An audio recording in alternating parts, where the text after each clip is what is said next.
Hello, my name is Brian Wesley Johnson, and on behalf of Soulivity Magazine and Beyond Words Publishing, I want to welcome you to the first of our new Truth and Power series, broadcasting live right here on Soulivity TV to all of our social media platforms. Welcome. Now, we developed this series to bring together our national and international communities to discuss, debate, and create solutions to affect a positive impact in our world. It's all about inspiring and achieving the dream of more equality, equity, which results in true freedom for all of us. This is our mission here at Soulivity. We are an inclusive community dedicated to supporting everyone in living their best life, battling fear and ignorance wherever it may live. Now, today we have such a special show, and because of that, I have a very special co-host and a co-moderator with me. Now, you've seen him on Soulivity TV every Thursday evening on his own amazing show, Conciencias con Cocktails. And so with that, it's my pleasure to welcome my friend and my colleague, Mr. Javier Pedroza. Hey, Javier. Hey, Mr. Brian, how are you? Happy 2021. I am so excited about this show, and I'm glad you were able to join us. Oh my God, it's my honor, my pleasure. I'm so humbled to be your first moderator, co-host of this amazing, new segment, Truth and Power. Yeah, I know, right? We're going to be speaking some truth to power about different subjects. And just to give everybody a little bit about the series itself, we're going to have two segments. The first segment is going to be about truth, and Javier is going to be moderating that for us today. We're going to be talking about context and factual information to give everyone specifics about what's happening around different issues. For today, it's the pandemic and coronavirus. Javier, I mean, I'm still in shock that it's been a year since we learned about the first case. I can't believe, and you know what's so sad is that the months that we're going ahead, according to, the sources that everybody should be looking at, which we'll be discussing, is that the next few months are not going to be nice. They're actually probably going to be worse than where we were at last year. Right. I mean, the current statistics, everybody, and I know we'll get into this later. I mean, over 2 million dead worldwide right now. Over 393,000 of those people are here in the United States alone. I mean, you know, so we got a lot to talk about for this event itself. I just before we get into talking a little bit about the panel, uh, as part of this event, there's a service part of this, and this is going to be for every single event that we're doing. And since this is around the pandemic, we're trying to raise money to support the COVID Relief Fund, which offers grants and monies to different people and organizations that are trying to support us moving through this at this time. Now, they are less than $100,000 away from their goal of a little bit over $500,000. And so we're going to try to help them get there a little bit faster. I'm going to be putting a link in all the chats. So, and there's a link on our Soulivity magazine Facebook page, so that you can go there, you can donate, you can click. If you're led to do that, if it's $5, if it's $1, if it's $20, whatever it is, please donate, because there are a lot of people out here that are suffering. So we thank you for that in advance. Javier, we got an amazing panel, man. I It's so mean, amazing, and I love it. I love how, virtually we are traveling through New York, California. We have Virginia in the house, DC. what's up? Why don't we begin with Dr. Calderon? Why don't you take the lead Oh on my this? God. Dr. Calderon is a personal hero of mine. She is a professor and site chair of the Department of Emergency Medicine at Mount Sinai, Beth Israel. And, I think that everyone should know who Dr. Calderon is, especially our youth, because she was born and raised here in New York City. And once we get to talk to Dr. Calderon, you understand her story is one that is so beautiful, but like on a personal level, Right. but then on the as a frontline worker, she's been in front of COVID since day one. And so can't wait to talk to Dr. Calderon. And I'm so glad that she's here, especially, from a Latino people of color, brown people, perspective, because we need to get to know those numbers as well. Absolutely. We also have Mr. William D. Miles. He's a dear friend of mine. We go all the way back to our times in Detroit together. Over 15 years, this guy has led safety, security, emergency management programs for large municipality, corporate, and healthcare organizations. He's such a leader and builder of performance-based teams. I mean, this is going to be a person who I think is going to really ground us in progress and moving forward, because that's what he does. He's currently the Emergency Preparedness and Safety Administrator for the Keck School of Medicine at USC in California. So, Mr. William Miles, I cannot wait to hear what your thoughts as well. Who's next on our list here, man? We also have the gorgeous Dr. Ebony Jade Hilton, who received her MD from the Medical University of South Carolina. She remained there and she completed her residency in anesthesia, followed by a fellowship in critical care medicine.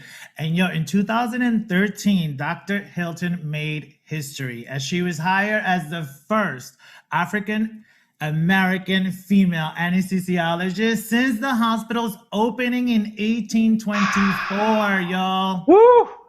She is amazing. So cannot wait to chat with Dr. Ebony, honey, because we love history makers. And even more power. Miss Catherine Tristan, I interviewed her on Soulivity Live early last year. She wrote a book called Why Worry? And she is a really, really great ad in terms of context around how do we cope? How do we get through this? Catherine is a research scientist and assistant professor of medicine on the faculty of Washington University School of Medicine. She has written or co-authored more than 300 articles in leading scientific and lay publications. Many of her articles have appeared in publications as diverse as Parade Magazine and Genetic Engineering and Biotechnology News. So we're bringing the noise and bringing the funk today, y'all. So hold on to your hat. Why don't we take a quick, Javier, why don't we take a quick commercial break? We're going to get everybody set, and then we'll start our truth session diving deep into all of this in terms of where we are with the pandemic.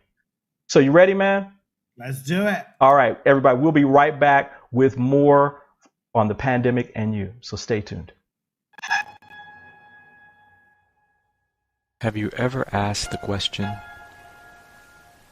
if I was to be anything, what would I be? Regardless of money, regardless of status, beyond popularity and fame, living your passion, feeling your life has purpose. Soulivity is a space to nurture that which lives in all of us.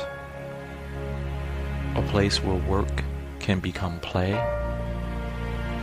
and doing what we love creates the dreams of a lifetime.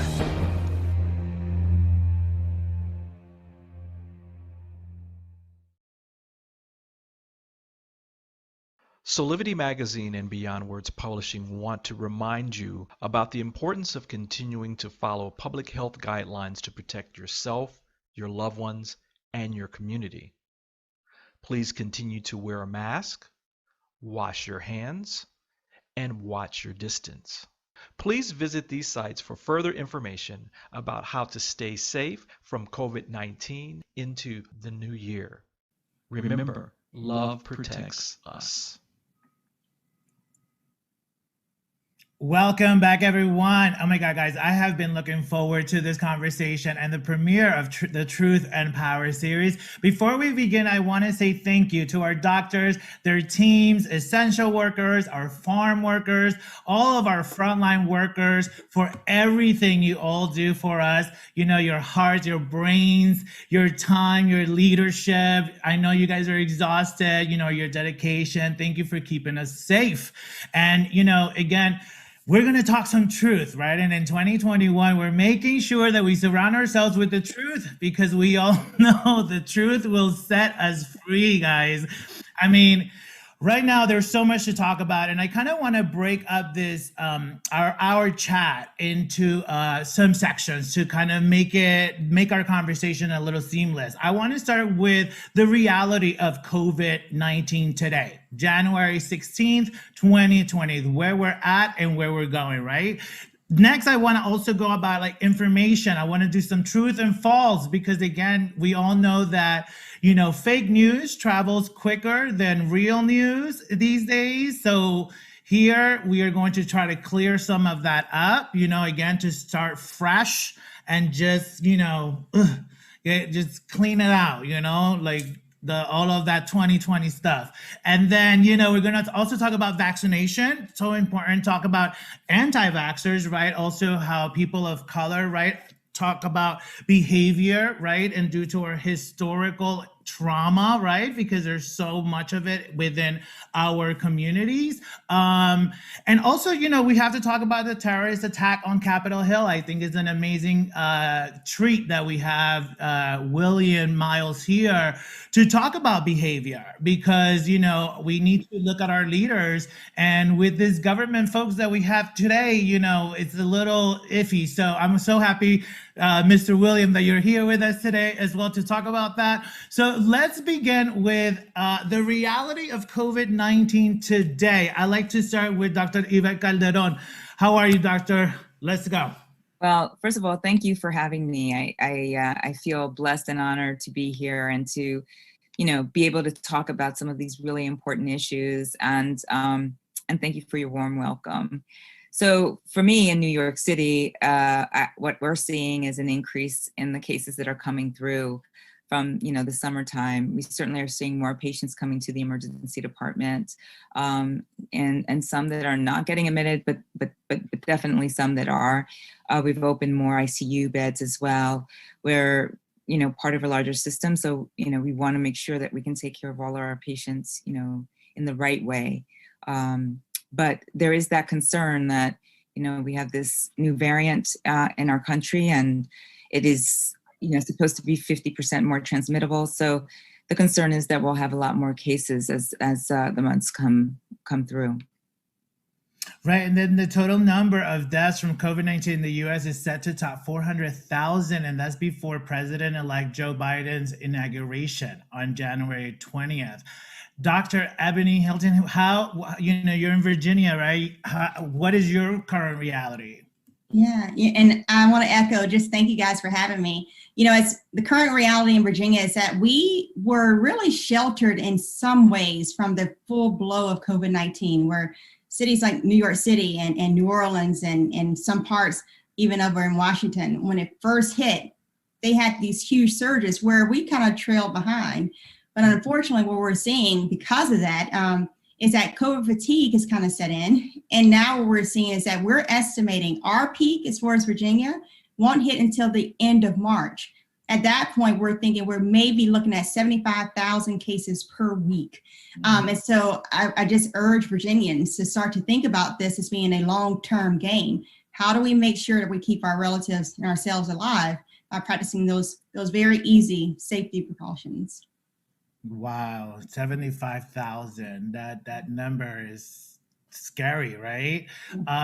Mr. William Miles, tell us, you're in California, which I gotta say, being in New York, I'm, a little jealous, but super happy for you.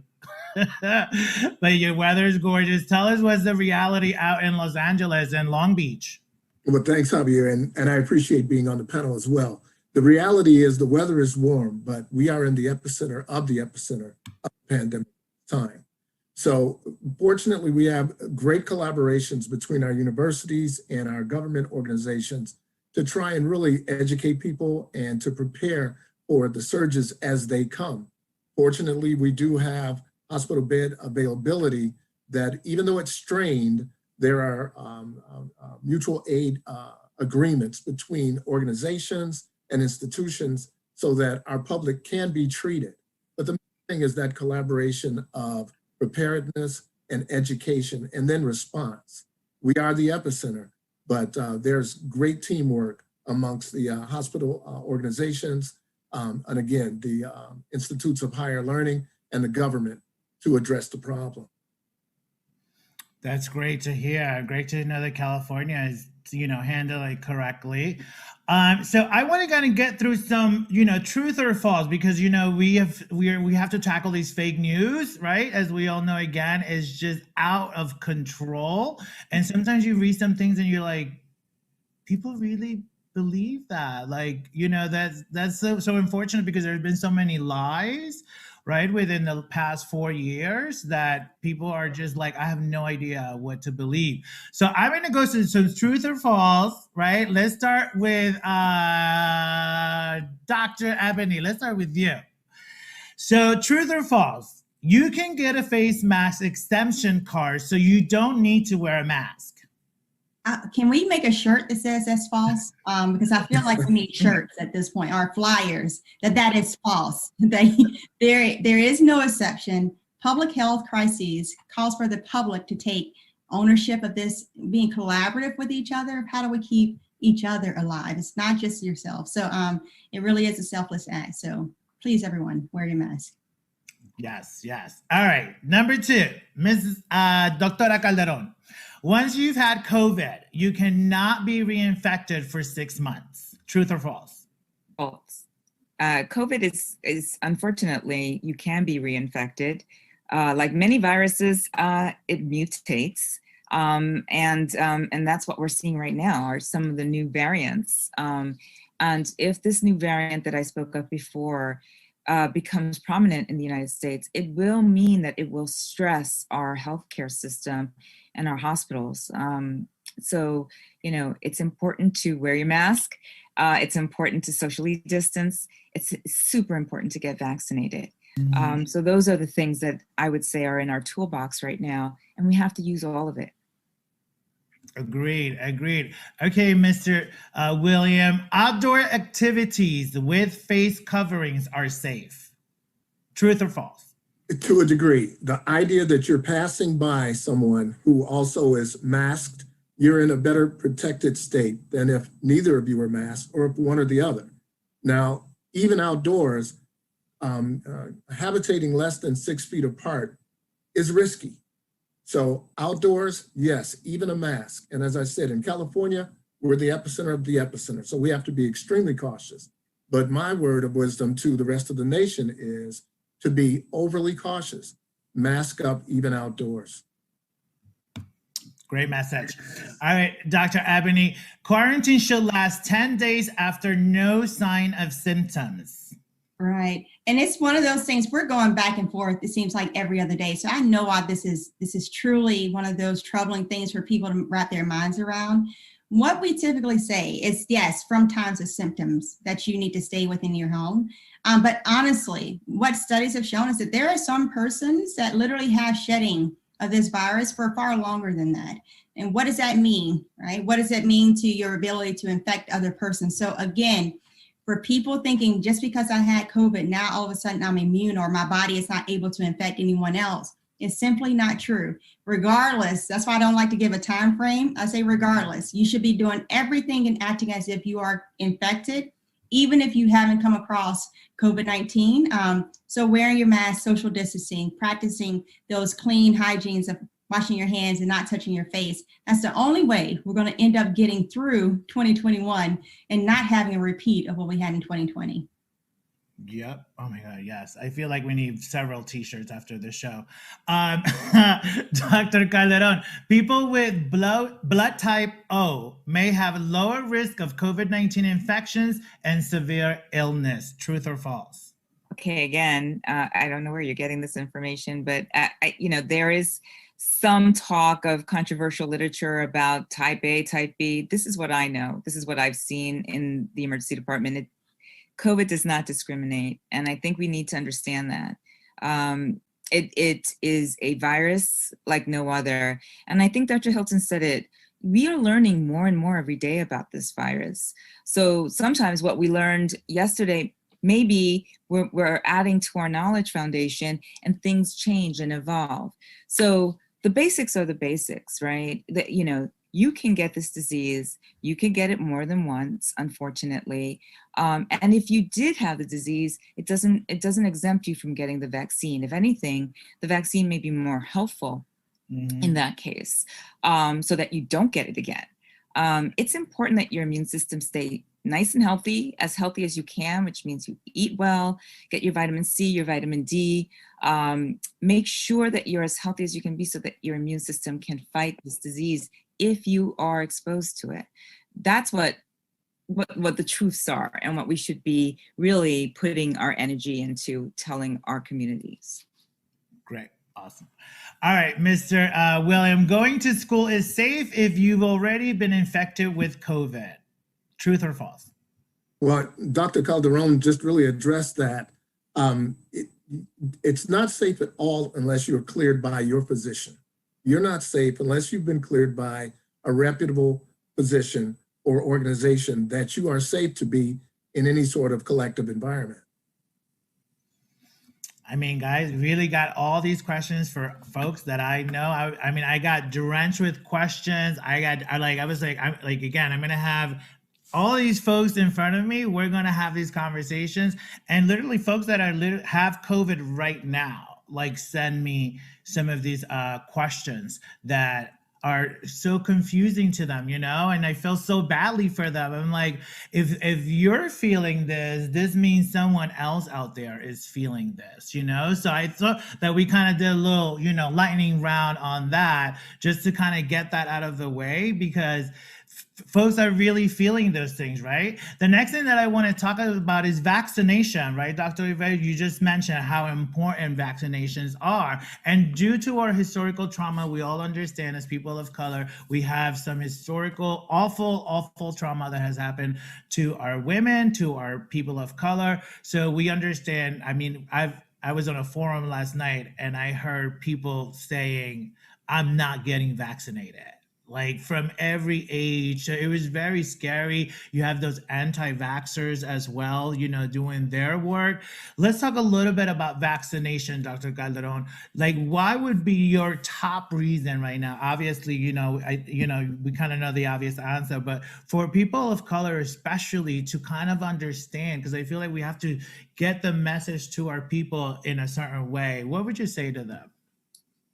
Couple of messages. I heard the other day a physician say this, and I think it's very true. You have a choice. You can either get your vaccine or you can get COVID. And I actually think that's pretty true. As we're seeing these variants go on, if something is more contagious, what's to say that you're not going to get it? And the second message I would say is, having personally lost my father to this disease, this is a horrible disease. It is an isolating disease. Dr. Hilton talked about this before when we were in the backstage. To the isolation, to be with a patient that has no family member next to them in the ICU, who's dying, who's fighting for their every breath.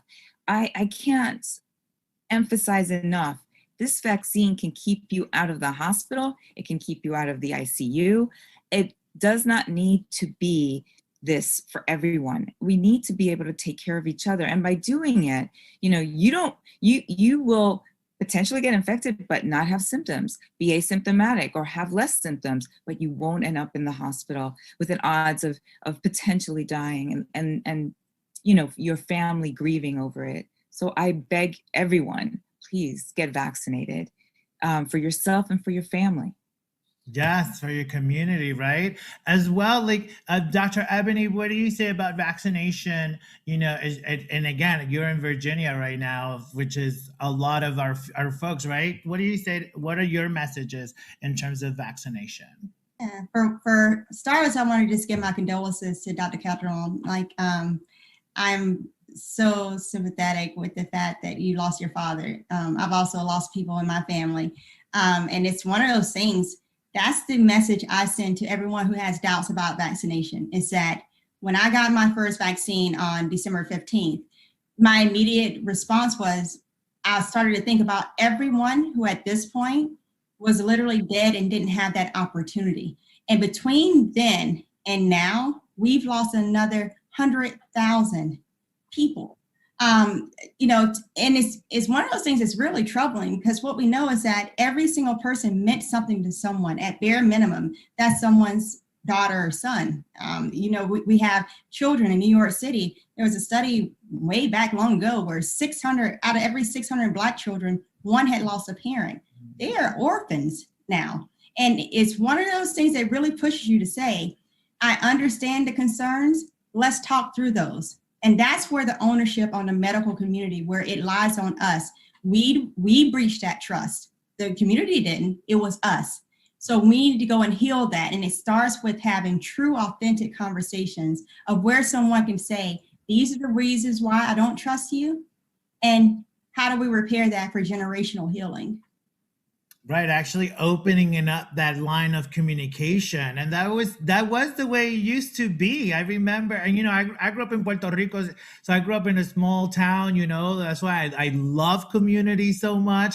I adore community, because I knew my doctor, we knew our police people, we knew everybody, we knew we had to behave, because not only would, our parents get us in trouble, but our neighbors could be like, yo, you know what I'm saying? And there wasn't none of that, this is my son kind of deal. It was, oh, you were misbehaving. You know what I'm saying? That kind of thing. So next, I want to also know, in terms of behavior, because I want to talk, we talked about a little bit of the leadership or the lack of leadership right now happening. So Dr. or William, I would like to know from your side, how can we take responsibility for ourselves as private citizens and behave correctly again through 2021, take it as a new day? Like, how do we proceed from now? Like, what do you tell your people? Well, Javier, again, I'd like to express condolences as well to Dr. Calderon. But Dr. Calderon and Ebony both mentioned trust. And it's so crucial that we trust where the information is coming from, that our sources are good for vaccination or other parts of safety, and then that we share it. This platform that you are presenting here at Soulivity, I think is great. And hopefully there are thousands more like it. And if you don't mind, I'd like to address something that in my lifetime I saw where another type of restriction in certain ways towards safety was met with a lot of public discernment. And that was the use of seatbelts in automobiles. When it came on board, people fought it. A lot of people fought it tooth and nail. They didn't feel comfortable with being what they considered trapped in their vehicles. Well, the science does not stop. And the data has proven over years that that safety implementation has saved hundreds of thousands, possibly millions of lives. Similarly, the vaccination process and the development of these vaccines is not finite. It's not stopped. The science continues. So it's very important that people understand the validity and the safety of what we have currently as these products, and then that the improvements are ongoing. So I just wanted to get those couple of points out. Now, as far as the responsibility as individuals, we have to look at ourselves as stewards towards the safety of our community. In our household, it's so crucial to get, as Dr. Calderon mentioned, good sleep, good habits of exercise if possible, and good dietary habits to keep our health strong.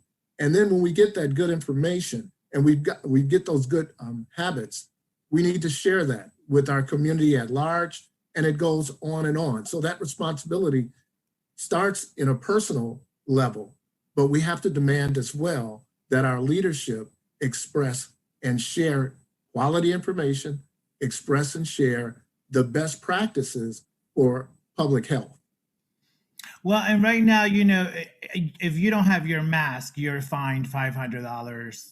The first time in Capitol Hill, if you're for a second, it's $2,000. Do we think it's time for a mandate of wearing masks and people being fined? I mean, if this is literally what we're supposed to follow the leaders, this is what they're doing. I mean, there were some Republican senators who would not wear their mask, and now there are others who are infected with COVID. And those are the leaders, right? And that's how they are handling it. Is it time for the mass population to have this implemented? Well, Dr. Hilton, I think would be able to speak to what I'd like to just touch base on, and how heartbreaking it is to hear emergency room nurses and ICU nurses talk about treating patients who are dying of the disease who formerly thought it was a hoax. So I think that is so heartbreaking, and those sort of stories I think need to be broadcast. Our healthcare workers, especially frontline, I mean, they are overwhelmed and overburdened, but their story needs to be told because they're dealing with and seeing with the decimation of so many people unnecessarily. Absolutely. Can I just add something? Yes. This pandemic has to a point where it has this country and our community. I just wish people would, and again, it goes back to trust, but that if they can listen to the stories, as Mr. Miles said, but listen to the physicians, listen to the scientists, because at this point in time, we are committed to making a difference. This country has done something that it's just absolutely wonderful, which is getting a vaccine out within a year. Now, many would question that, but I would say, you know, the technology, the mRNA technology, the actual technology of mRNA has been studied for decades. This is not something that, you know, someone got in their kitchen, you know, a couple of days ago. This is science. But the fact that this country could mass produce something because the technology allows it to mass produce in such a quick way, that's the conversation we should be having, not conversations of, oh my God, it's, you know, it's always been 3 years for a vaccine to develop. When you don't understand the science, you don't understand the technology that's being used for vaccination, listen to the virologists. They're incredibly brilliant people. You know, you got to listen to the medicine and the science behind this and not the politics. I think that's what's leading us astray. Sorry to interject, but I feel very strongly about that. Yeah, no, you absolutely make sense. And the reality is that no vaccination is 100%. And that is just historically, right? Like that is, so people need to get history behind all of this. What are your thoughts, Dr. Hilton? Yeah, I have several. There's been fantastic points made. James Baldwin said, I can't believe what you say because I'm looking at what you do, right? And so I take that approach when I'm thinking about everything in life. I like to sit back and see what are people's actions, what do they line up with?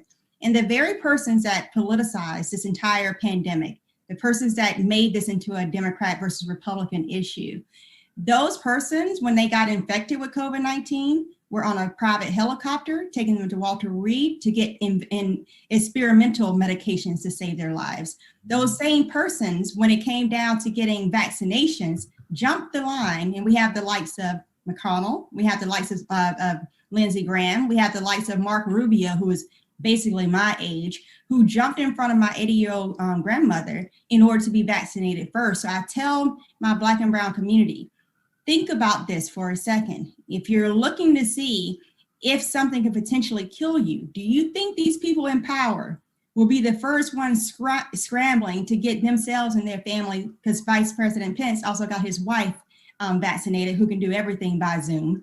But that's the things that we need to start to consider, because those aren't the people that are actually dying from COVID-19.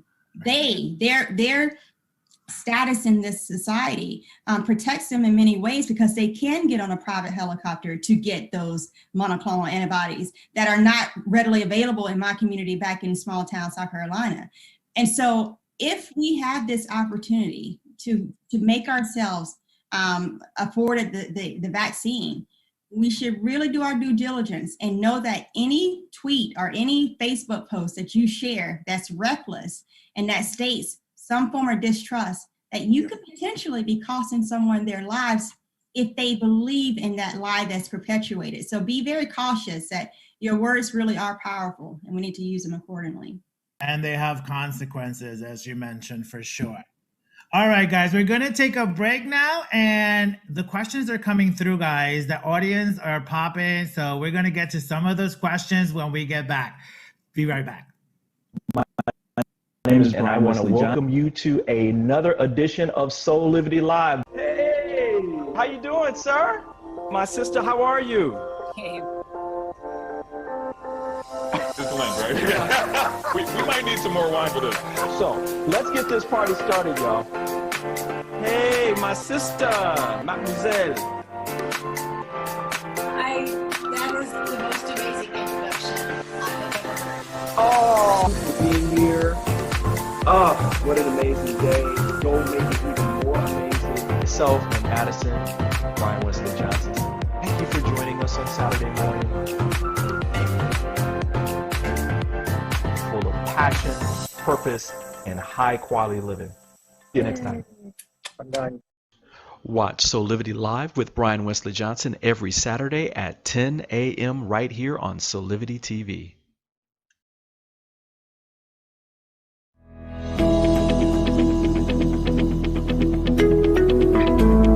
Maybe not so much in the UK and Ireland, but certainly in the United States, I would find that a lot of people use the word autism to describe someone who has an intellectual disability. Now let's just clear a few things up. Yes, those with intellectual disabilities can be autistic, although by and large, autistic people tend not to have intellectual disabilities. That's where it lies. And this is where the problem really is that a lot of people think that autism is an intellectual disability, whereas it isn't. What it is simply a different way of processing and communicating information. So if I were to ask and plead for one thing, it is please, please do not use the word autism to describe a learning disability, although I do keep in mind that there are those with learning disabilities who are autistic as well.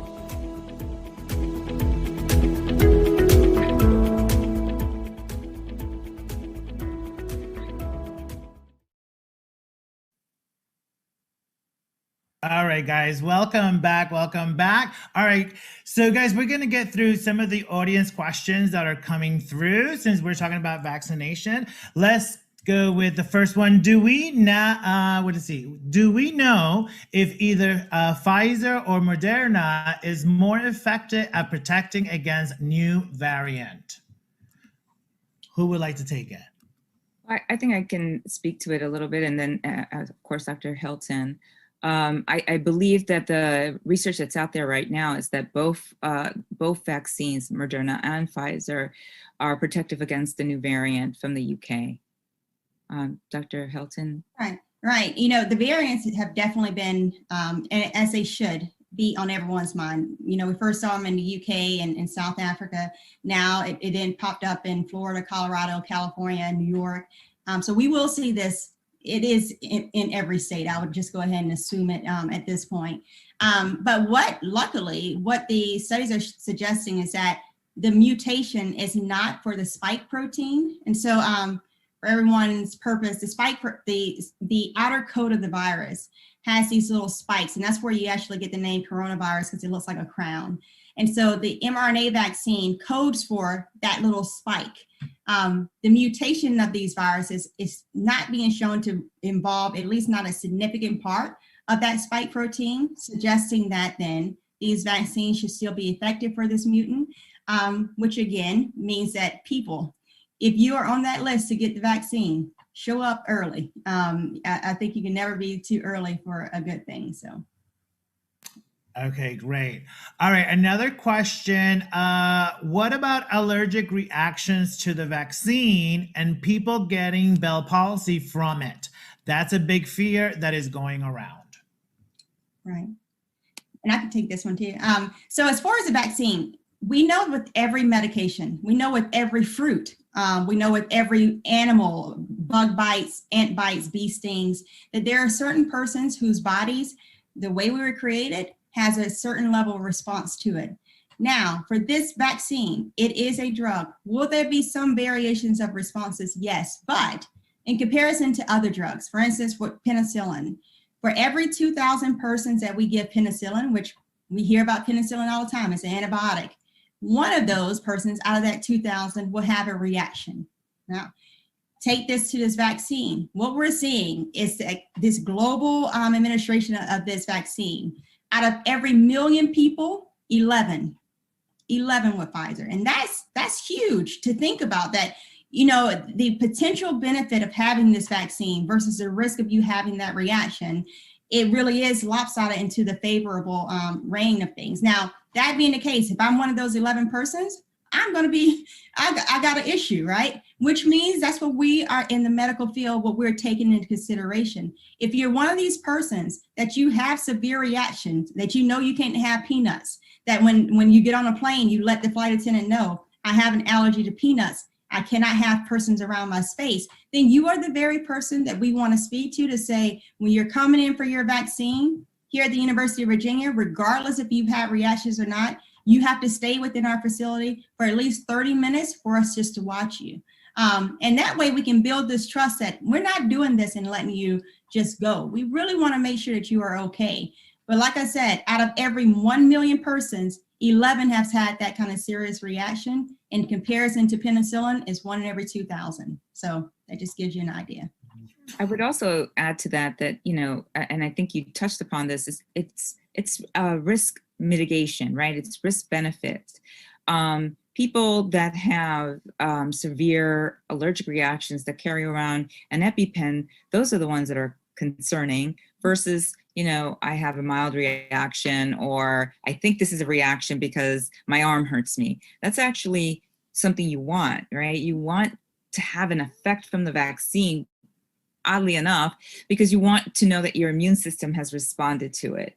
And I also think that it's really important for people to understand that, you know, vaccine science is one that, you know, there's the idea of cause and effect has to be understood. And that's a difficult concept, quite frankly, even for providers sometimes. So, if someone got Bell's palsy, was it truly the vaccine that gave them Bell's palsy, or was that something that they were about to get anyway?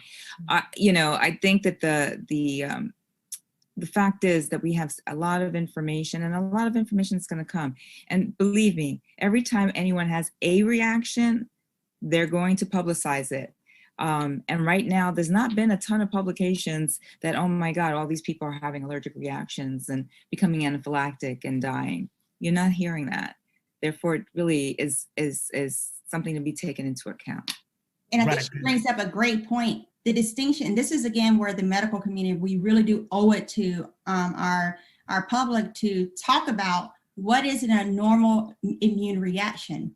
So the normal immune reaction, sometimes people post it as if I've had an allergic reaction, but it's not. What are normal immune reactions? Well, that's headaches, unfortunately. That's fevers, that's chills, that's muscle aches. I want you to think about when you actually do, let's say you've had the flu before. Those are the symptoms that you get. You get the chills, you get the muscle aches. Reason being is that chills and that muscle ache, that's your body saying, I'm in fight or flight mode. I see something that my body has said I need to get ready for it to battle, and these are the signs and symptoms of me battling that. Whenever we give you a vaccine, what we're trying to train your body to do is say, here's a test run. I'm not giving you the virus. This vaccine does not have the virus in it at all. It is just literally the one little spike protein, the coat of the virus, right? But we're telling your body that if you see this little coat of this virus, then I need you to start attacking from day 0. I need you to start attacking as soon as it gets into the body so that this thing can replicate and take over your entire cell. And so in that battleground, that first meeting, that first fight or flight, the way your body kind of shows you that I'm doing that is you have a little bit of a temperature, or you have those muscle aches. And for the most part, those signs and symptoms last for 1 to 2 days, and then you're done. And I tell people those 1 or 2 days for some people may not feel like the best. You may not want to do a lot of running around. But if that means that if you can just handle that Netflix and chill kind of day for the weekend, if that means that you won't end up on my ventilator in the ICU, it is worth that hands down. And there are many people in my ICU right now that are literally waiting for a lung transplant, that if they could take your place to get that vaccine, I guarantee you they would. Mm-hmm. And in terms of symptoms for the new variant, are they different? Are they worse? Do we know anything yet? I know this is really new. I think that it's not any different. The symptoms are not different. It's that it's more transmittable. That when they look at the patients and they, the test that they do is a PCR, they look at the genomic, distribution, they can tell it's this variant. And in fact, it's just that there's more of the variant within your system. So I think it's just more transmissible. Got it. Okay. And last question from the audience, Mr. Miles, is there any outreach and messaging to the university, the body of the university, around the vaccine? There always is, yes. And I see this with all of the universities that we collaborate with, that there's a very, very robust information piece to their students, to their staff, to the researchers, to their employees, as to the value and the importance of getting the vaccines. And I have to address, if you don't mind, Dr. Hilton's description of the way the body reacts to a vaccine or a virus or any other sort of natural occurrence. I think that should be broadcast. It was broken down so wonderfully, Dr. Hilton, and so informationally. So yes, thank you for that. Yes, and we will definitely be cutting that part out and sending it out to everybody. For sure. This is what this is all about, is having these real conversations with the folks who are out, doing the work. So other questions, another thing that I got was children.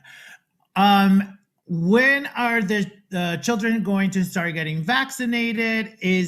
We understand that right now, 75 and above, some places are moving from 65 and up. So let's talk about our children. How do we get them vaccinated before sending them to school? How does that work, Dr. Hilton? Right. fortunately and unfortunately, in the conclusion of these clinical trials, we typically stay away from including children in that bucket, right? So for the Pfizer, for the Moderna trials, for AstraZeneca and the Johnson & Johnson's, children under the age of 16 initially, and now downwards to 12 and below, they weren't including in that study group, because we do think we need to take it upon ourselves that if we're looking to see the safety and efficacy, is this safe, we protect our kids first, right? So in the broad scheme of things, those children won't be included in these first rounds, at least not now, of who is going to get vaccinated. That being the case, this is where adults, that we have to start thinking like adults, because if we all are vaccinated, right? If you think about your household and you think about your family, if all the aunts and uncles, I'm an auntie, right? If all the aunts and uncles are all vaccinated, then when we are within, we're not having family reunions in person, but let's just say for the sake of just giving an analogy, if we're having that family reunion, then our likelihood of being able to get our children infected is lower, right? That's where herd immunity is. So if all the adults of the United States want to do adult things and say that we're going to get the vaccine so we can protect the generation that comes after us, that's the way that we can give them passive immunity, and that we are taking that ownership so that we can decrease the likelihood of us infecting them. Because what we know with this mutant strain, when we talk about it being highly transmittable, the age group 0 to 9 years old, so newborns to 9 years old, is an increased transmission of 24%, meaning that these babies, you guys, we're already seeing our numbers jump as far as the cases within our little children, to the point that we have over 2 million children in the United States that are currently infected with COVID-19. And that is one of those things that we have to think about the long-term effects of that. I think you bring up some really great points. You know, the idea that, and I think this is something that we've already seen in the literature, that kids typically get COVID from their family, the multi-generational family. So what Dr. Hilton is saying is spot on, right? So, and it's because kids don't have as many, the smaller kids in particular, the ACE receptors, which is the receptor that is needed for this virus to do its, dirty work. So if they don't have as many because they're children, it's less likely for them to get infected. But if they're living in a household constantly being exposed, they will get infected. Right. So I think the points are really well made by Dr. Hilton. And I think it's really important that we, as the caregivers to our children, we need to be vaccinated, as well as the teachers that are going to be with these kids need to be vaccinated. Mm-hmm. Another scenario that actually happened, because speaking of multi-generational homes, it reminds of a very close friend where 7 people are in a household, okay? And only 5 of them tested positive. How do we explain this? All right. It's all about timing. So what I tell people, and I try to give an analogy, and I think it always falls short, but I'm gonna try again. So basically, the way these tests work, it literally is how much of a viral load you actually have to give. So if I meet you on Monday and you are completely COVID positive, remember I told you about that one virus that gets into my body and that my body is supposed to start this fight or flight? Well, it takes, if you're not vaccinated, that fight or flight takes a couple days to develop. So even though I see you on Monday, that one virus in my body is just one. And if I went to take a test that night, it would come back that my test is negative. You don't have enough virus in your system to be detected. By Tuesday, let's say for the sake of argument, I have now 10 viruses. Still not enough for that test to come back positive, but I am definitely infected.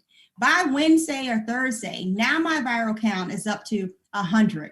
Now I can be detected. But most of the time, by the time I'm in that detectable range, people are starting to feel kind of crappy. So now I'm stuck on my couch. I have a headache, I have my fevers, I have chills, I have diarrhea. I'm not getting up and getting into my car to go get tested at this point, right? And that's usually on day 4 or 5 when those symptoms start to come. Now, by day 7 or 8, when I may be, hopefully, starting to feel a little better, and I say, well, now I'm gonna go get tested, my viral load goes like a rainbow pattern. At first, it starts out really low, it gets really high in the middle, and then it starts to trail back off. And unfortunately, on those other sides of that rainbow, the test won't come up positive, even though you are. And that's why we tell people, even if you're 6 or 7 days afterwards and you feel like, oh, I'm feeling great, the test may come back negative, but you still have potential to have some virus that's being cleared from your system. So always treat yourself as if you're positive. So I hope that helps. Yes, very much so. I feel like you need to be at the White House right now. It's I like to truth talk up to in there. Yeah, I like to talk to people. I don't come from a medical family. And I always, think back to the way that doctors would speak to me and my family, and we had no clue. And it would always be one of these things when we walked out the door of asking, okay, now what did they say? So I want to use doctors want to sound smart. We need to stop that. We need to start actually communicating in ways that can be digestible to people so we don't have this public health crisis. Because if we start to explain it in ways that people can understand, then they're empowered to know that, yes, you can protect yourself. And these are the simple ways that you can do so. But when we start to use, CT times and cycle times of viral replication, it goes like this, and so does our message. And that's why we're here today with 400,000 people dead in the United States, because we refuse to have common language with common people. Right. So another important question that just came in from an audience member says, so what I'm understanding is that a vaccinated person can still get COVID, not suffer the symptoms, but still carry the virus to those around them. Correct. Oh my God, you see, it works. Right. It works. Who knows? That's another edit. Another viral moment needs to happen. See, this is what I'm talking about. I love that, because we're getting the message, to the people who really need them, right? Yeah. All right, so I think that we kind of covered everything, but what we're going to do is that we're going to take a break real quick, and then what we're going to do is talk about some power, okay? So thank you again, guys. This was amazing. I learned so much every time. This is what I tell folks, like, just being a moderator for myself is reward enough. So thank you again for taking the time to be with us. And everybody at home, we'll see you in a minute. Just stay right there, because there's some power conversation coming through.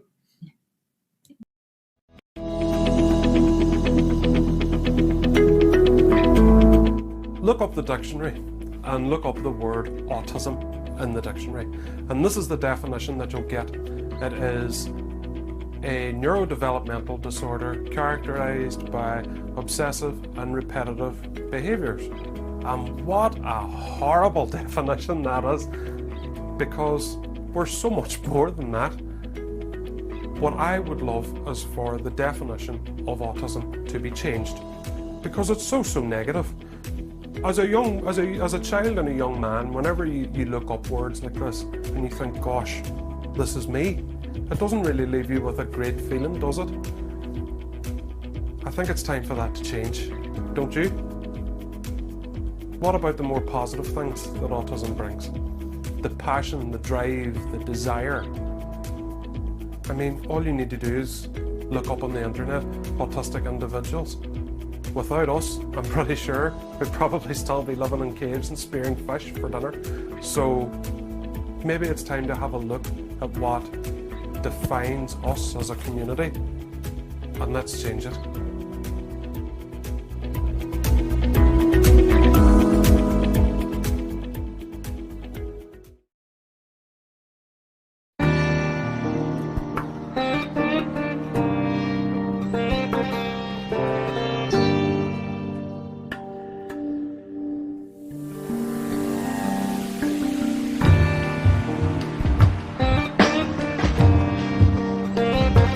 Watch Beauty and Gratitude with your host D'Angelo Thompson every Friday at 8 p.m. right here on Soulivity TV.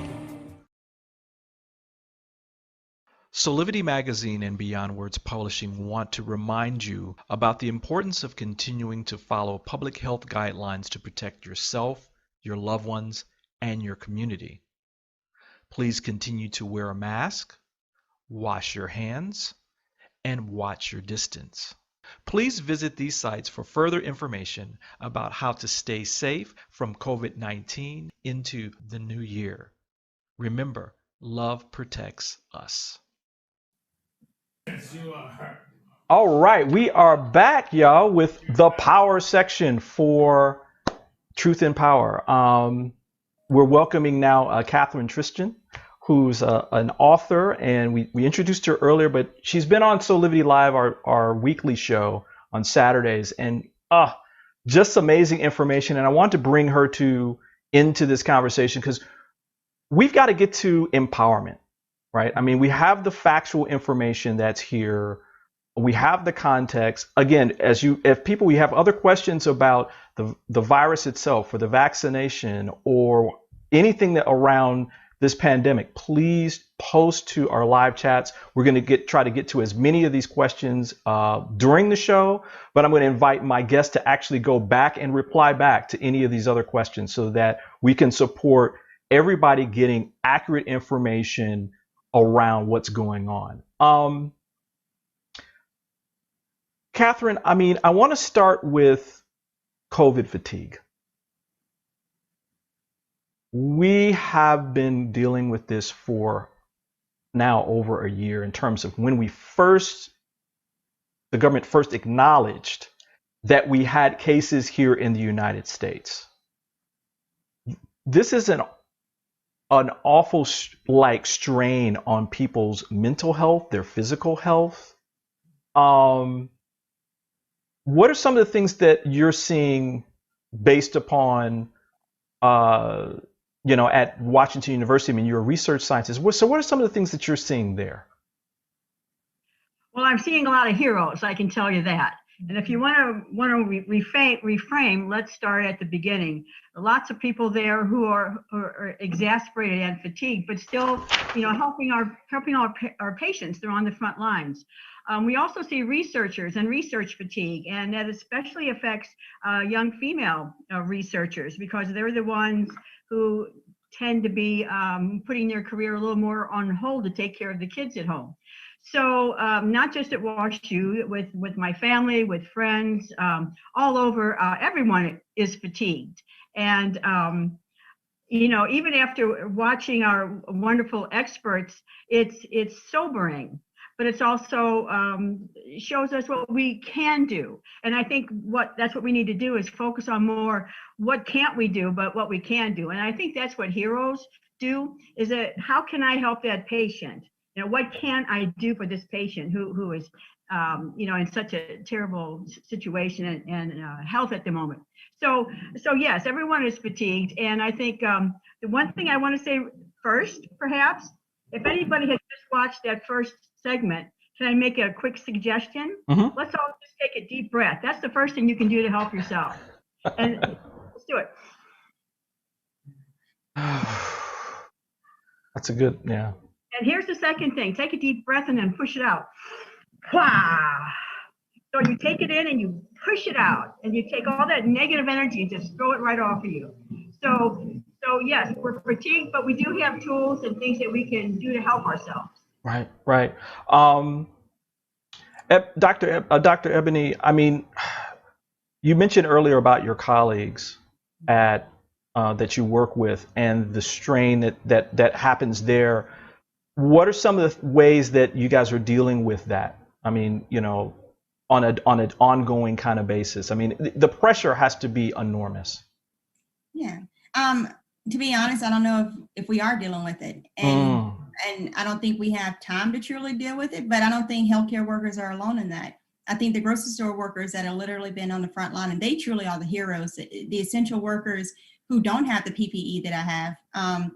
The grocery store workers, the farm hands that kept our food supply chain going despite having outbreaks where they were, the teachers that are now trying their best to teach the next generation, and having faced with these little children that don't want to keep their mask on may be a vector that can infect me. Those are the persons that I feel the most kind of angst for. But I think as a nation, we truly haven't had time to pause.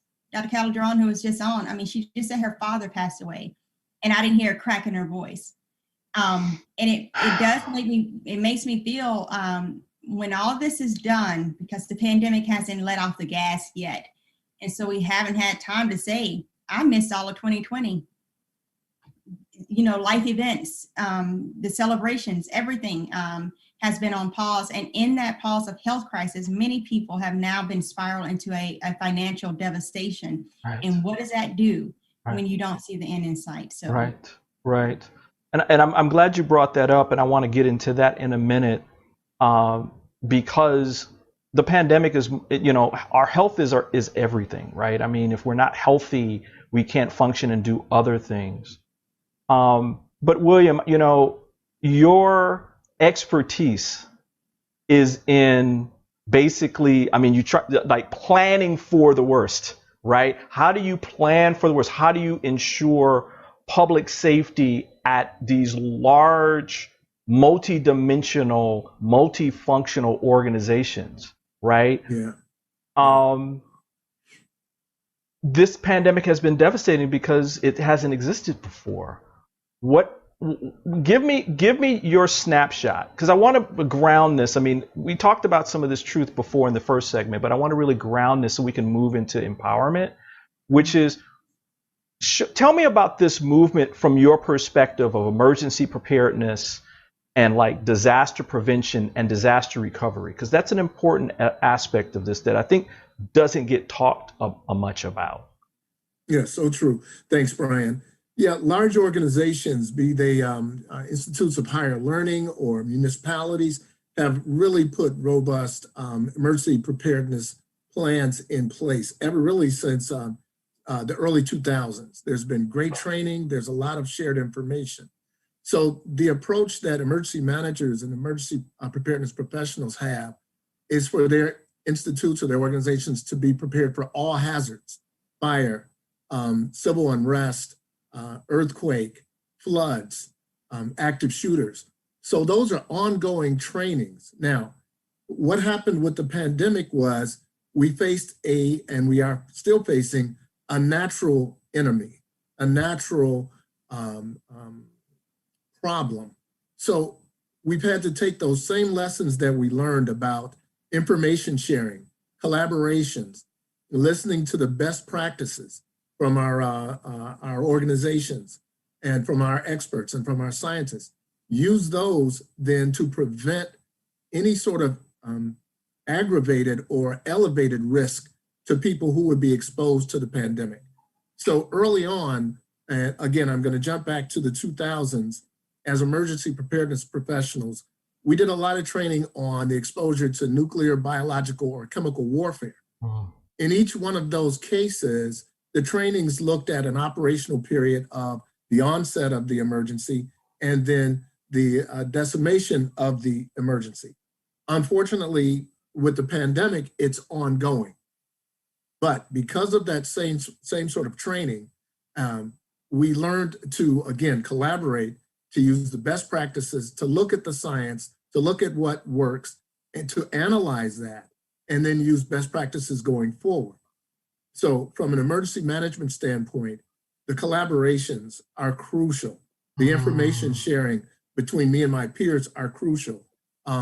Colleges and universities, where they might compete previously for students and for a population of students, now it's more important that they actually share best practices, and they do this. I see that at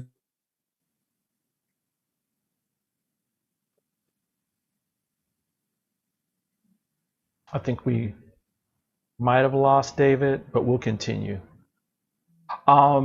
the university that I'm at. Oh, there he I is. see it as we.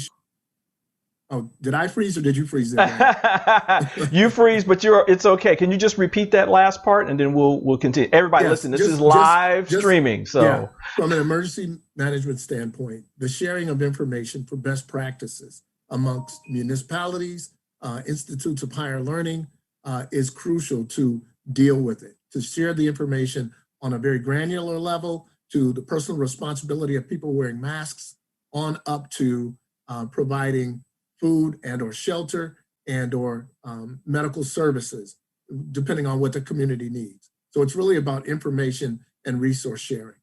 Wow. And I love the fact that you're talking that, again, this is multidimensional, right? From the highest levels of government all the way down to individuals, and that there's information that's being passed up and down, back and forth, and that kind of thing.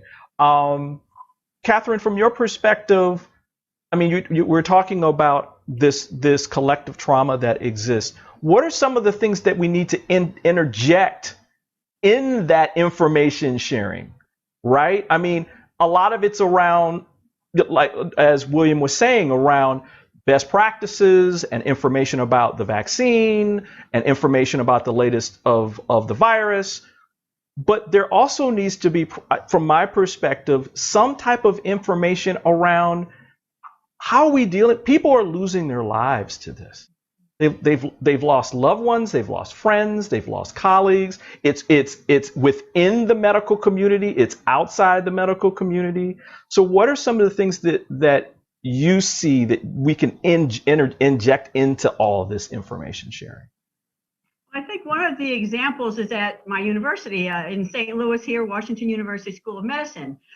They've implemented an employee health, they always had that, but a special COVID health tie-in so that people can, if you're feeling anxious or feeling suicidal or just blue, you can actually connect with someone at WashU at any time. So at the workplace, people who do have to work, that programs could be implemented for employees who are struggling. And that would take a little bit of, administrative organization, but I think those are the types of things that help out at your place of employment. And again, what you do on your own, of course, that just is the onus is on you to try to help yourself. And so using strategies, books or programs such as this to give you ideas and tools, that's important too. So it's on several levels of how you can help yourself. Thank you for that. Dr. Hilton, I know you've written a book about this for young people. And we'll have this posted on our website and in the chats when we're done. This is important to you on so many different levels. Tell me, first of all, why did you write a book about this particular subject and how it relates to COVID in terms of empowerment around that? Tell me a little bit about that. Yeah, well, to give credit, my little sister is a elementary school principal, and I have nieces and nephews, and my youngest niece is she just turned 5. And with the pandemic, she had a lot of questions. And with children, unfortunately, they are spoken around, not to, on a lot of these issues, but they are really smart. And if we give them the information, they can feel empowered. And so when you tell them we're not going to school or that you have to wear this mask, is no longer a scary thing as much as it is a thing that they can understand and appreciate. And so the purpose of the book is called We're Going to Be Okay, was literally to speak to children, to inform them in scientific words of what is COVID-19. We don't use any other words. We don't try to make up some, instead of calling it a virus, we call it a boo-boo. No, we talk about what it is. And then we go through what are the social changes that we're going to have to see as far as you being able to stay at home. And now you're going to have to Zoom with grandmom instead of going to the home in order to protect each other. But at the end of the book, we really wanted to tap into the fact that we're titling it We're Going to Be Okay, but we recognize that for some children, again, as we stated in the previous segment, at one point in time, for every 600 Black children in New York, one of them had lost a parent. And to tell them we're going to be okay is simply not true for them in this moment. And I think that's what we have to really wrap our minds around. We don't have to be okay right now. If you're feeling like, I don't know what is going on, reach out to persons, because I promise you're not the only one that's feeling that way. And let's talk through this together. But let's be vulnerable enough that we can say that right now when I'm looking around, I'm wondering when I'm going to get my next meal. I'm wondering if I'm going to have a job. I'm wondering if my loved one who's in the ICU is going to make it. Those are honest, real feelings that we need to approach, and to be transparent enough to say, hey, can I talk to you? And if that's calling your best friend or a pastor, or calling a hotline because you don't want to talk to anyone that truly, truly knows you. Whatever you have to do, but just know that you're not alone in this. And in the book, we wanted children to say, here's a diary entry that you can say, draw out the picture. Do you have a sad face or do you have a happy face today? And that gives parents an avenue that they can begin that discussion with them to say, I see today this face looks a little bit different than the face yesterday. Can we talk about that? And that will begin and trigger that conversation. Wow, I love that. Catherine, you in your book Why Worry, you talk a lot about these first steps, right? And the first step is to acknowledge, right? Acknowledge what's going on with you.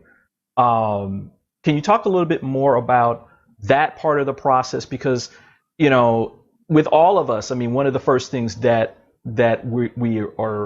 our society kind of teaches us to do is withdraw. And to not, well, I'm going to deny that, and then I'm just going to keep pushing through. In some ways, it's been important to kind of push through it because medical community, first responders, other people have had to kind of work through this and kind of push through and then deal with that on the back end. But talk a little bit more about that. I mean, both of you were talking about these mechanisms to get people more aware and grounded in what they're feeling. Well, and it's not just our jobs and society, it's our innate mind, how it works. And so I'm getting some feedback here, but the idea is that we have something called negativity bias, which means we look at the worst case scenario automatically. And so negativity bias means I'm always going to see what could be wrong about this, what could be scary, what could, this could harm me. And so we focus on that.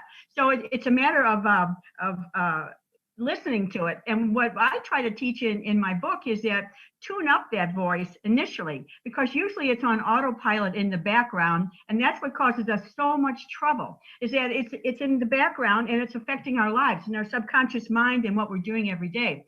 So the first step is tune it in and learn to disagree with it, learn to evaluate it, learn that you have that voice and try to counter it with something that's maybe more realistic.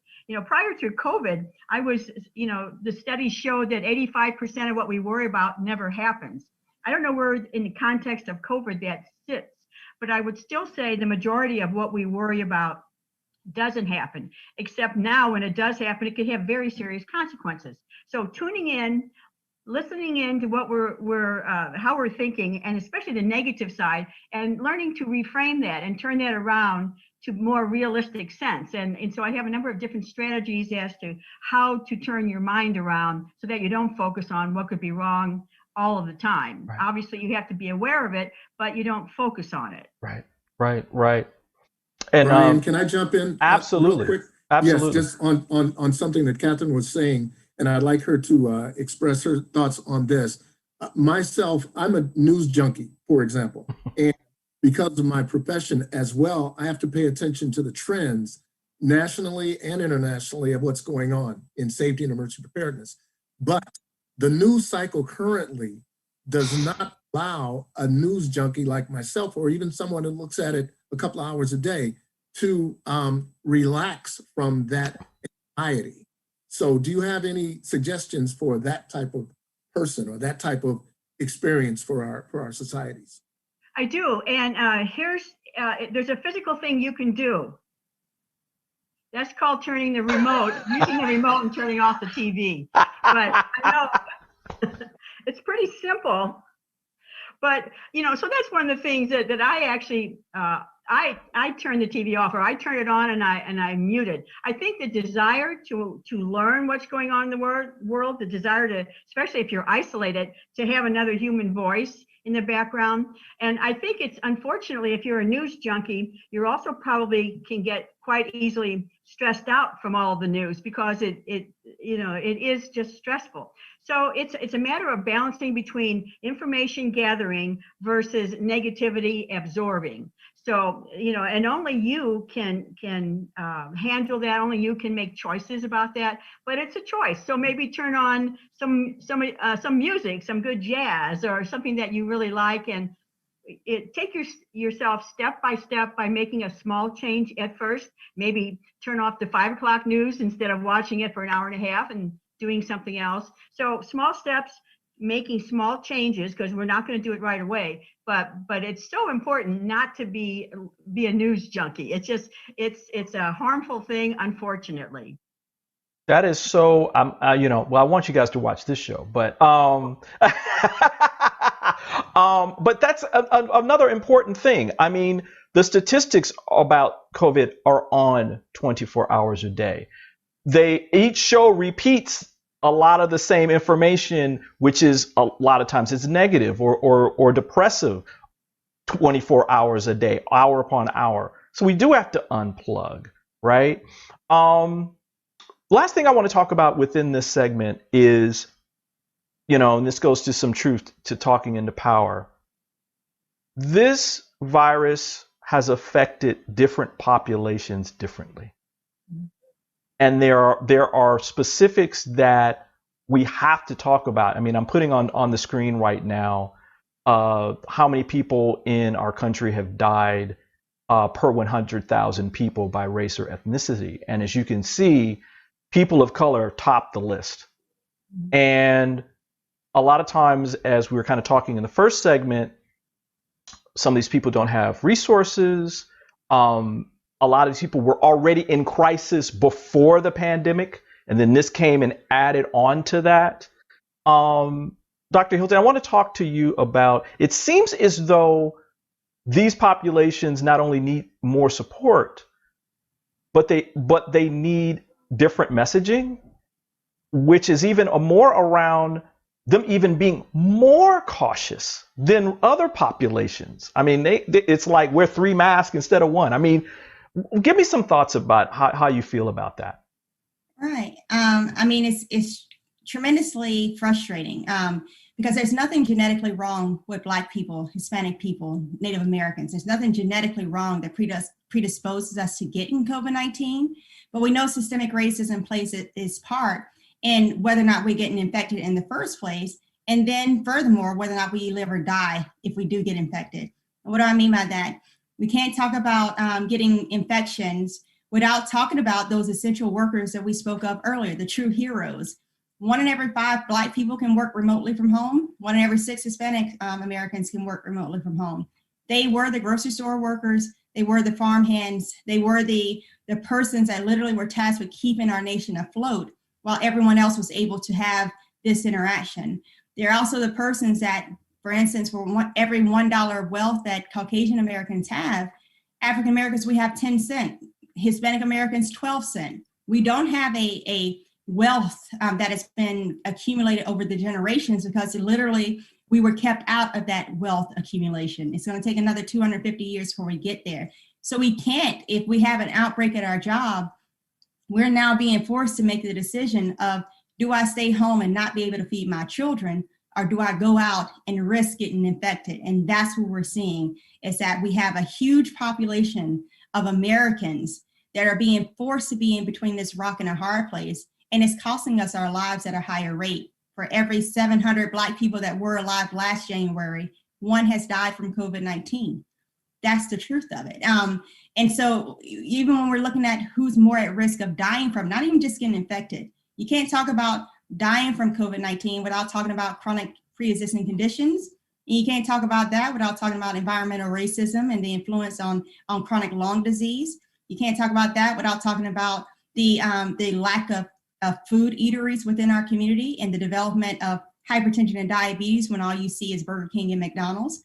You can't talk about the development of heart failure and obesity without talking about the measures within a community of even a lack of a sidewalk and the ability for you to even have time to exercise when it's taking you 2 or 3 jobs to keep a livable wage within your home. When do you want me to go to the gym? In between which of these 3 jobs? That's what we have to face in America, is how do we fix the disease of systemic racism that's leading to the disparities that we see with COVID-19? Because those are the same things that leads to Black people dying from higher rates from infant maternal mortality, for cancer mortality across the board, from heart disease, from neurovascular disease. It's symptoms of the same disease, and that disease is systemic racism. Thank you for that. as part of that, I was talking to my father a couple of weeks ago about something that they did. We work for the school system in the city of Detroit, where I am from. William, you're from Detroit as well. And we're talking about, this was back in the 70s, where in the region where he was over as an administrator, they had 0 pharmacies for 250,000 people. William, talk to me about, from your perspective, and again, this is from emergency preparedness, disaster prevention. You're from Detroit as well. What are some of the things that you'd like to see implemented to move and empower communities to even move past some of the underlying kinds of things that COVID has actually brought out more of? Okay.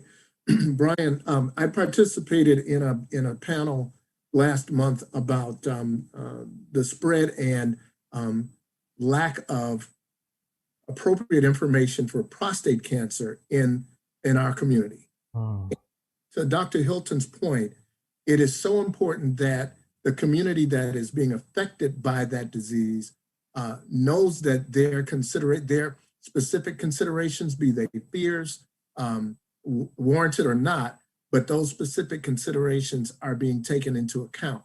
And one of the doctors on that panel talked about, he felt very, very positive that the participants in the studies now are much more inclusive.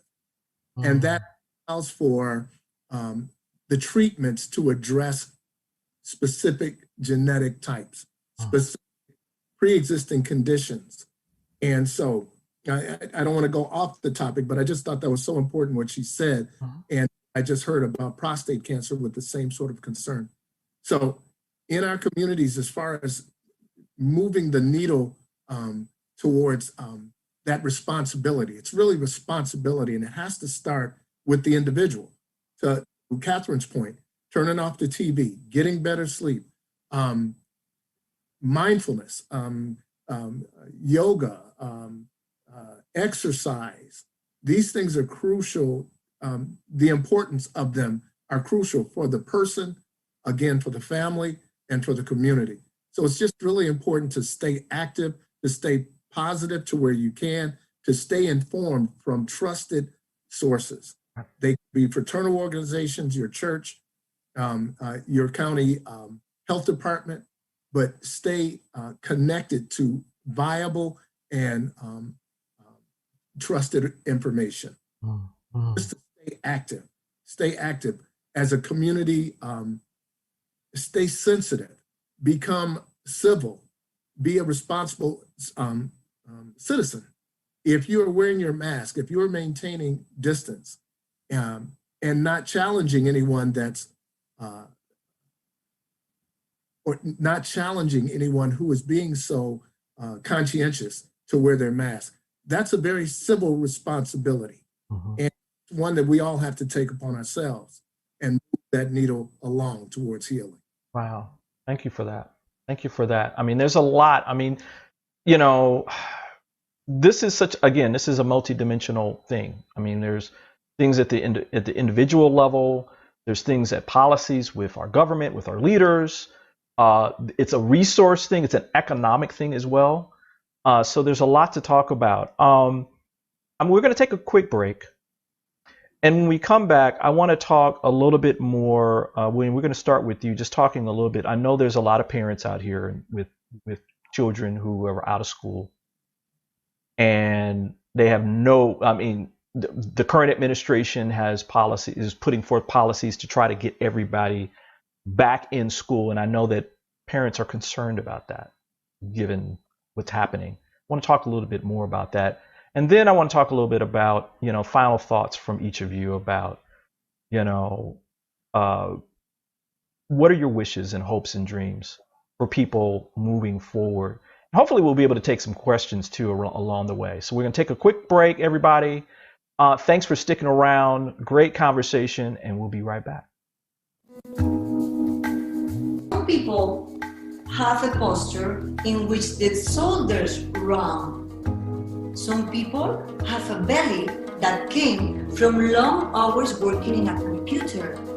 Driving, grabbing your baby, the posture change with your lifestyle. So we have to reprogram our posture in order to have a better lifestyle. So what is important here to know? Our core, the house of our body, with the roof here, the diaphragm, with the pelvic floor that is the ground, and the whole core muscles are the walls of the house, have to work properly in order to have a good posture and a good movement. Watch Body Fit with Alexa Marine every Monday and Thursday at 9 a.m. right here on Soulivity TV.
So one of the common things people say about autistic children is about hand flapping. And you may call it whatever you like, you may call it distracting, you may call it off-putting, but one thing it certainly is completely and utterly harmless. This is the problem with the autism awareness training that a lot of people do, is that they make people aware of this hand flapping, or whether it's moving from side to side, or clapping hands, or cracking fingers, or scratching beards, although nobody will be doing that at school. But at the same time, it's all completely and utterly harmless. And unbeknownst to teachers or professionals or whoever, people are trying to bring autistic children into line with everyone else. And at Neurodiversity Training International, that's not what we're about. The key is acceptance.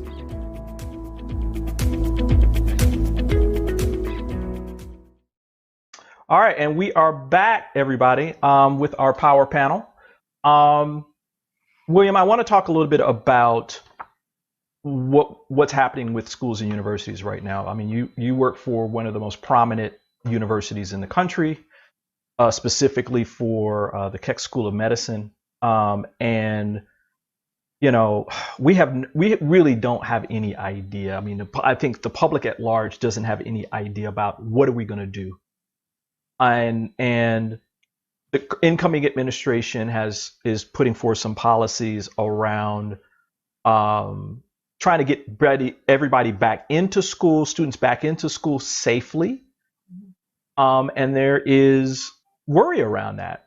And so can you talk a little bit about, from your perspective, working at the Keck School, and what things that you're kind of doing that may even be in alignment with some of what the incoming administration is doing, to give more information to people about this, so that they can feel, again, empowered about, okay, I can safely send my kid back to school, or let's wait a little bit. Sure. Well, yeah, states, departments of health really have been in charge of delineating to their counties and to their cities as to how they should proceed with activities for education, be it K through 12 or even institutes of higher learning. So what I've seen at our university, and I think this is true for most universities, they had to take a very aggressive stance on how could they have, within the guidelines established by their state departments of public health, how could they still provide some degree of a research enterprise and clinical learning and education for their students. So what the universities did was take various matrices of space planning. How many people could be in a room safely, according to the science as it exists now. And then they'd have to make sure that their facilities maintenance, and this is for all universities, make sure that their facilities maintenance systems supported that type of distancing as far as air transfer within the buildings, as far as touchless water faucets, for example.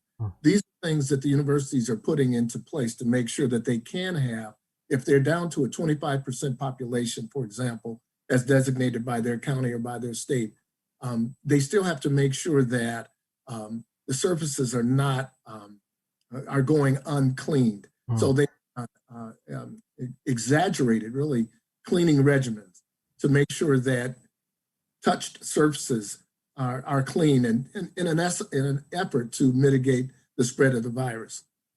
They've had to do this with even fewer staffing protocols.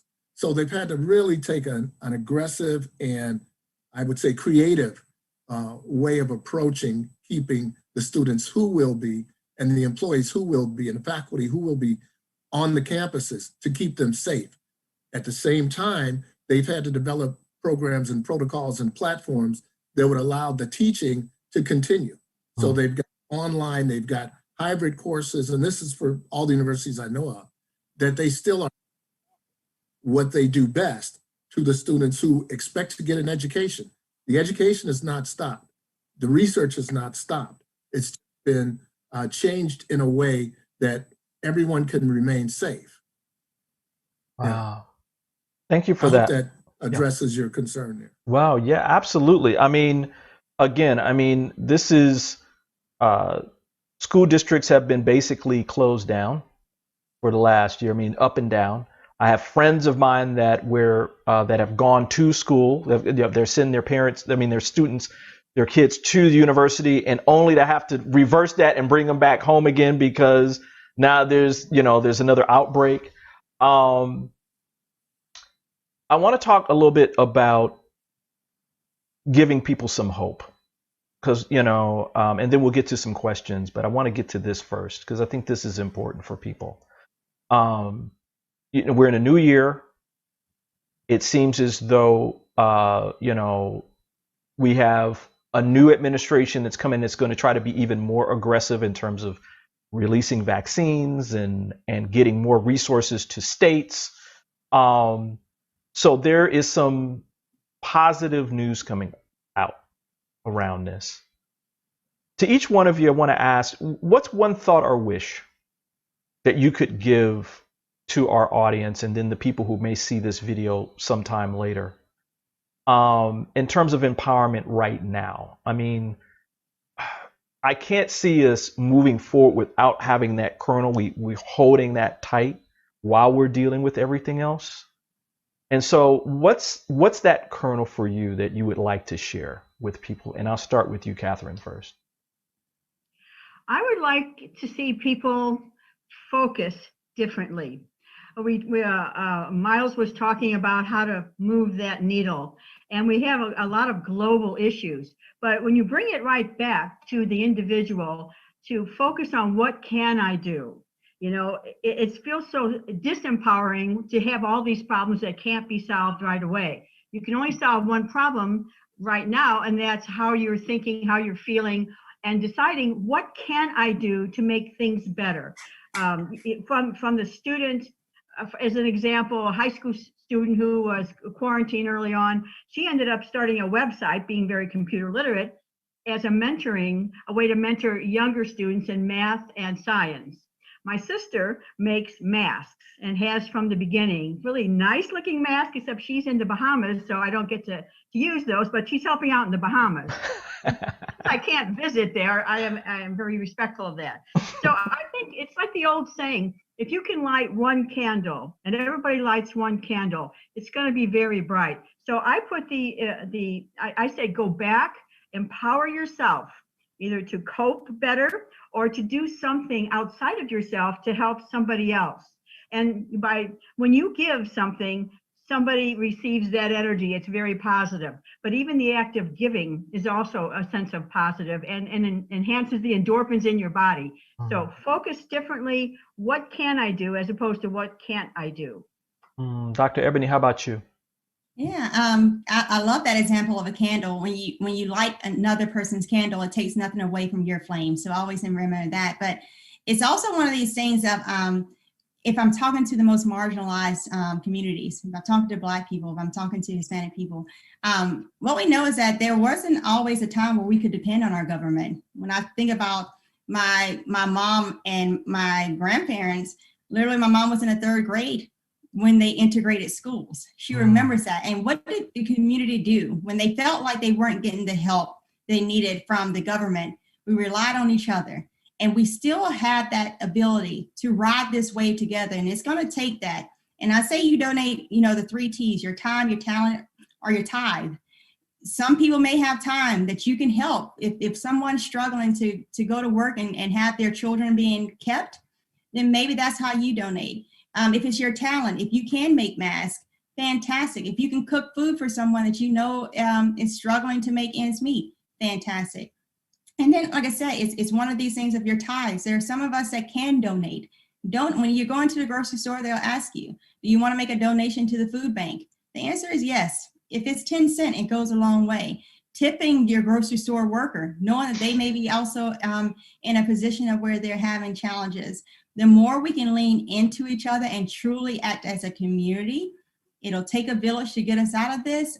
We can do it, but it will depend on each of us thinking that the next person's lives is more important, or at least as important as our own. Wow. Thank you for that. I know I know on Twitter is it your next door neighbor who's actually giving you food? Because they see you coming home late, as you know. I know. Truly, yeah. I'll come home and there's a whole meal covered with a note of just warmed this up for so long, and it really does mean the world to have people just look out for you. And as far as a website too, I just want to make sure I put this out. If you type in Aunt Bertha, which may sound weird, but AUNTBERTHA.com. It is a resource that you can type in your zip code that will give you absolutely free resources are greatly reduced for food, housing, even to help pay your bills, medications. It literally is all there, and it's very easy to access. So AuntBertha.com. All right, thank you for that. And William, how about you? What's your one thought? What's that kernel that you want to give people? Really, just to keep it moving. Don't become static. Keep your mind and your body moving. Develop positive routines. Don't fall into any sort of negative positions, negative habits. Keep it moving. That's short. Hey, I like it. It might be short, but it's powerful. I want to remind everybody too that in our chat we are trying to support to what I think each of you were trying to say in different ways. We're trying to support a GoFundMe for the COVID-19 relief fund. The information's in our chat. It's also on our Facebook page. If you're so led, $1, $5, $2, whatever it is, please go donate. They're less than $100,000 away from their goal. They provide grants and money for organizations that support other people. And so we want to tithe. This is our way of kind of tithing around this whole process. Why don't we take another quick commercial break? I'm going to welcome Javier back into the fold, and then we'll try to answer some questions that we can. But I really appreciate everybody being here so far. I mean, this has been a really wonderful event. It's more than what I thought it was going to be. So thank you for that. We're going to take a quick break, and then we'll be right back, everybody. Okay? Some people have a posture in which the shoulders round. Some people have a belly that came from long hours working in a computer, driving, grabbing your baby, The posture change with your lifestyle. So we have to reprogram our posture in order to have a better lifestyle. So what is important here to know? Our core, the house of our body, with the roof here, the diaphragm, with the belly floor that is the ground, and the whole core muscles are the walls of the house, have to work properly in order to have a good posture and a good movement.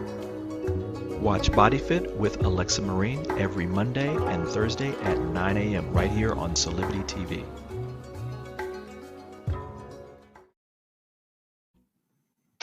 All right, and we are back. Javier is back with us as we go into our last segment of the day.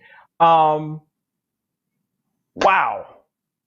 this has been powerful so far, and I was like looking through our chats and looking at some of the comments, and one kind of stood out to me specifically. I think I want to read to you guys, and it's people are working to keep up with their daily lives while at the same time worried about their lives and the lives of loved ones.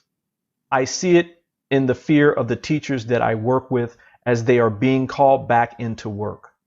It is manifesting in distrust of authority, anger, and defiance. People are traumatized. And I kind of thought about that, and it pulled my heartstrings, because I think that this person is not unlike a lot of us. And I want to kind of pour into her a little bit to give her some positivity, some advice, some thoughts. And so I'll start with you, William, around this. What kind of thoughts do you want to give this person right now? Really, I'd like this person to know that the battle is it's ongoing.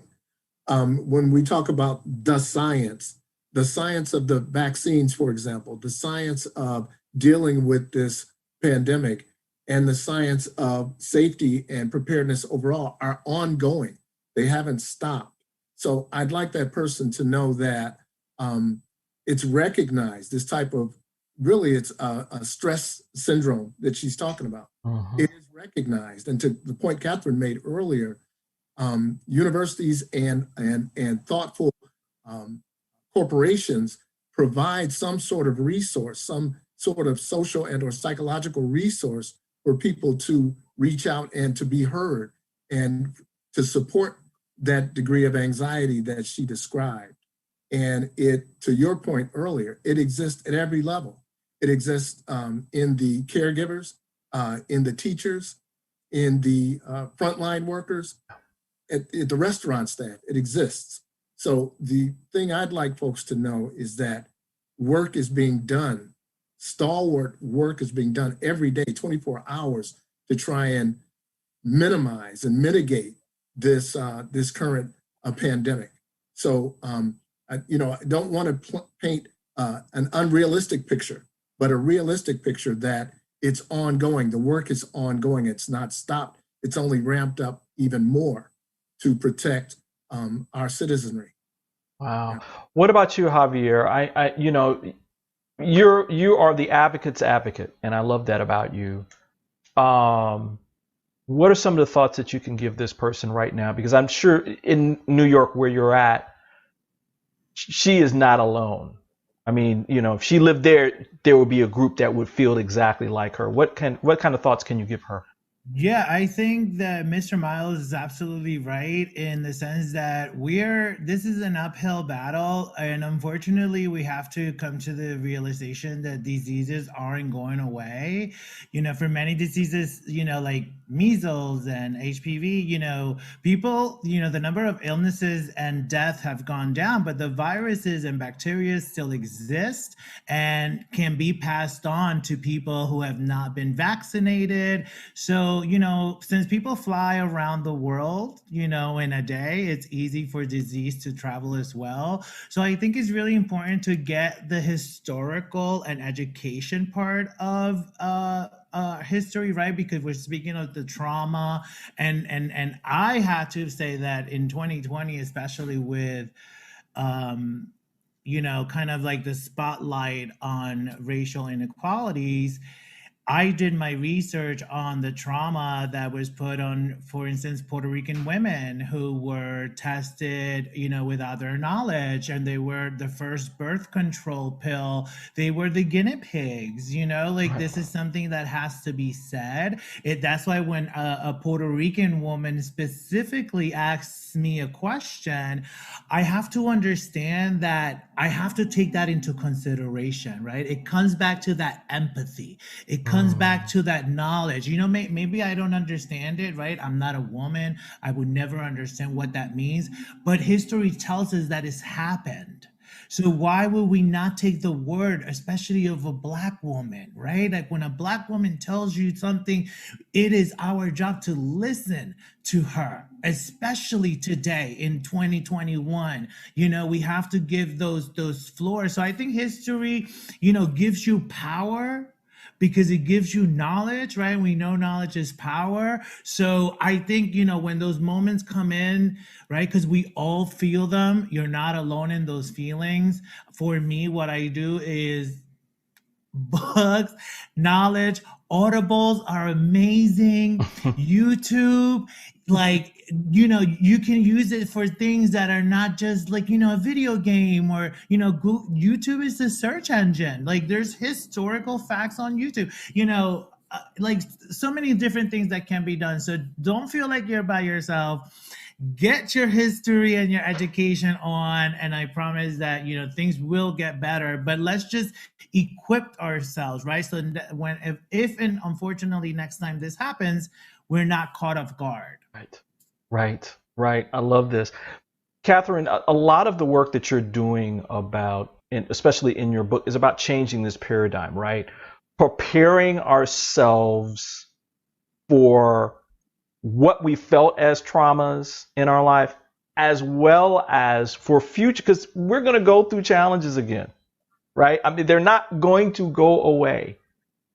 What do you say to this audience member who is feeling traumatized right now? So I say you need to address it on at least two levels: the physical and the spiritual. This program is called Soulivity. And so we're talking about spirituality as well as soulivity and souls. And so he or she needs to address it on two aspects. The physical, what do you need to do to keep yourself healthy beyond all the stress, mentally and physically? There are things that you can do. I've got this 5-minute mental marinade where you can cross your heart, deep breathe, and think of positive things. You can see my website or look in the book. So the physical level, maybe you need to contact the NEA. Maybe you need to start a movement for a specific point of view that you want to have addressed. And then spiritually, now we're talking about the immune system. Well, there's also a spiritual immune system. The immune system is meant to protect us, and it's a resource that we use automatically to fend against attacks and negativity of the viruses and what else is attacking us. Spiritually, we have the same thing. We have a spiritual immune system that helps us address what we have by going within, by tapping into what to be spiritual as opposed for yourself. But, getting in touch with Mother Nature, being kind to yourself, physically, eating better, exercising. So all those things are come together. And by addressing those on both the spiritual as well as the physical level, I think that's the nuts and bolts of how you get better. Wow. Thank you for that. Let me see. Do we have time for one more? Let me look in here and see if we can get one more little thing in here. There was one, William, about our school system. And I know you kind of touched on this before. You said many school systems in my area, the DMV, are pushing to get children back into school. What should schools be doing to keep the environment safe? They should have a very, very, very robust cleaning regimen. They should have a very robust distancing policy and be very consistent with that. It should be the best information they get from their departments of public health. But those two things are crucial, the distancing and the cleaning. Wow. Wow. I'm ready to do another hour, y'all. You ready to do another hour? Let's go. Man, thank you all for being here. This has been amazing. Catherine Tristan, William Miles, Dr. Ebony Hilton, Dr. Yvette Calderon. I mean, it's been amazing. Thank you all for being here. Javier, I mean, whew. Thank you so much. I feel so honored that I'm the first one. I can always say I was the first one. So thank you for that. Well, and hey, look, Mr. Miles and Miss or Mrs. Tristan, thank you so much, because again, like, I learned so much just from listening to your perspectives and the way that life where it has taken you and has brought you all to this screen for all of us to learn from each other. Yeah. So thank you so much for taking time on your Saturdays. Thank you, Javier. Thank you, man. Brian, thank you so much. Oh, you both are so welcome. Let's do a little housekeeping before we get out of here, Javier. I want to announce that for our next Truth and Power, let me see if I can get it up here. We are actually going to be celebrating Black History Month. And so we're hosting another amazing event centered around African American history. We're specifically going to be targeting pre-Reconstruction, so post-slavery, but before Reconstruction to present day. There's a lot of information that I think is not in the mainstream, and I think that needs to be shared, and then we can all get empowered from it. It's going to be on February 20th at 2 p.m. right here on Soulivity TV, broadcasting to all our social media platforms. You do not want to miss that. Also, please support our effort to support the COVID-19 Relief Fund. We're going to leave the GoFundMe link up during this, all through the next 30 days.